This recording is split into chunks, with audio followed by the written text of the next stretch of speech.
Welcome to our study of Joshua.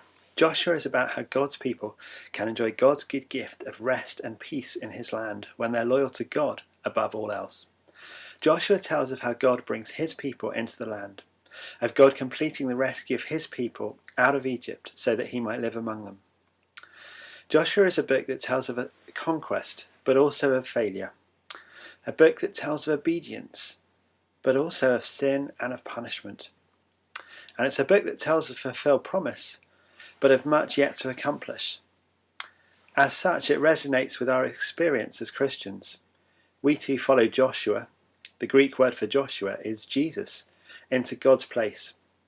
We too live knowing that God has won the victory, and yet knowing that the outworking of that victory is not yet fully seen. And so in it, there's much here to encourage us in the promises of God and in the victory of God.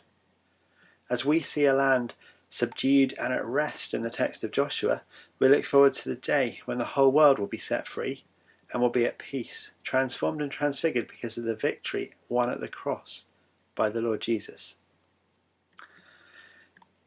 And yet these great reminders for us sit in a book about which there's much that troubles us. There's the bloodshed, the wiping out of all the Canaanites, the death of innocent lives at the command of God. No wonder that Joshua provides fertile territory for critics of the God of the Old Testament.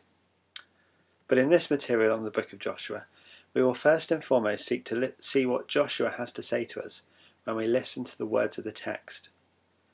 As we do that, we'll find that some of the violence may not be what it first seems.